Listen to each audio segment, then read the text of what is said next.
That's a bad word to use this week.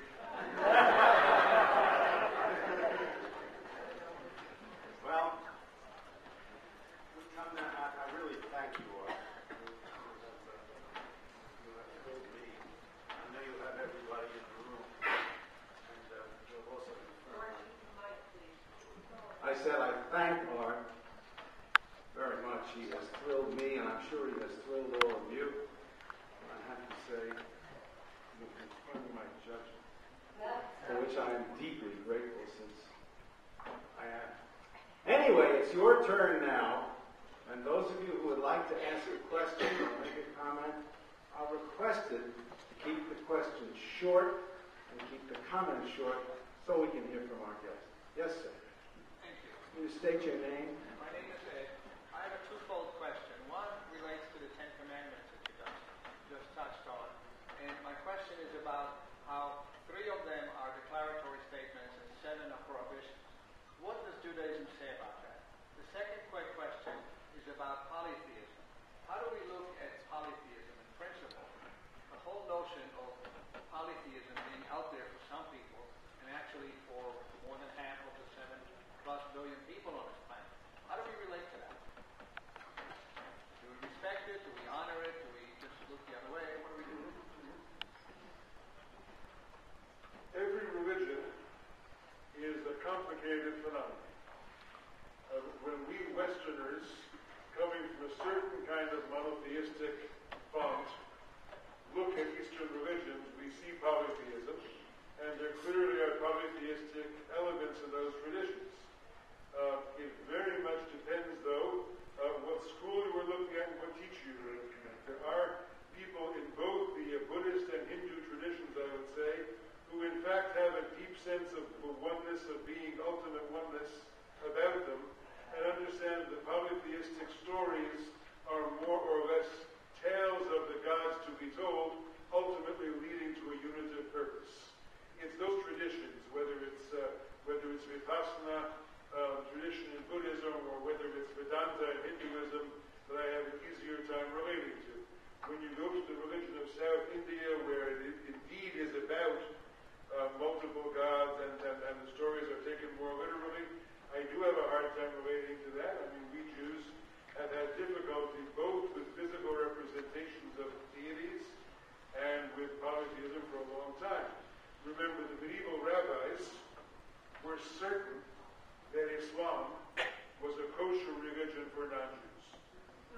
It was more aniconic than Judaism, more against evictions than Judaism was, and it was absolutely monotheistic. We loved Islam as a religion for Gentiles. Christianity, we weren't so sure of it, because both of the Trinity and because of icons. We didn't know quite what to do with it. Is it Avodah Zarah? Is it forbidden polytheism like the Bible was denouncing, or isn't it? But I think we, in the postmodern world in which we live, have a different attitude toward our religions. Religion in the old world, in the pre-modern world, was a zero-sum game. If mine is true, yours is false. We are against them. We have the truth, and they have falsehood. In the postmodern world, when we come back and try to reappropriate religion, I think we're much more interested in what we can learn from one another than we are in whom we have to anathematize or denounce. I don't think we should be in that business. No religion needs me to say you are legitimate or not legitimate. I live inside my own. I will never in my life understand what it means to be a Catholic and take the body and blood of Jesus Christ into me. I will never understand what that's about. Because I'm an outsider to it. I can read 100 tracts on Catholic theology and never understand it. Even more so when it comes to Eastern religion. Because I live inside my own mythic universe. I think we have to accept the limitations of that, learn from one another what we can, techniques, certain kinds of things, and also say, that's beyond the limits of my tradition. I, as a Jew, cannot partake in that act of worship because it offends the rules of my tradition, as you have rules in your tradition, but not to be in the business of condemnation or superiority.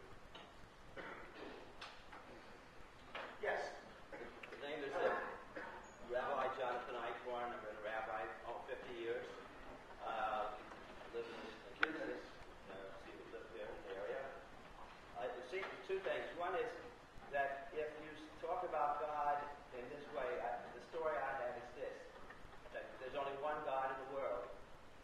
And God, one day, said, "Who am I?" Because there was no one like him in the universe to compare himself to. And he saw about that and said, like a painter goes into this paint and into this paint, trying different things to see what he has can get out of this. I think the story that I'm outlining of God looking to see what God did there was to create the universe, basically as an investigation to help him learn himself. And so, if the human race does the best it can be, like you ended your speech on, then that's the point of life. We are helping God find himself. Thank you. See, the question always is, how much are we able to jump into anthropomorphic language, and how do we mean it? It's hard to speak the language of religion, to talk about the truth as we understand it, in just such abstract terms as the oneness of being, or the underlying power of the universe that is manifest and comes to be manifest in the intricacies of the human brain. And so we go back to the language you use, which is beautiful language, but which is anthropomorphic language. I have no objection to it, but I want us to realize that we are doing. I want us to say, yes, I'm a human being. I stand in the face of the wonder that is this universe, and I want to respond, and I want to serve. I don't know how to do that without personifying it. Therefore, I will allow myself to personify and say lovely things like that which you just said. I need that footnote of understanding of what I'm doing. Helen Lord Ross. Helen Fine. It's one of the things that's so exciting about hearing you speak is the way you weave together such deep knowledge of the Jewish text into a way of speaking. Actually, it's a very universalist message. And I would like to know how this theology, how this theological stance bears on projects of the particularist Jewish projects.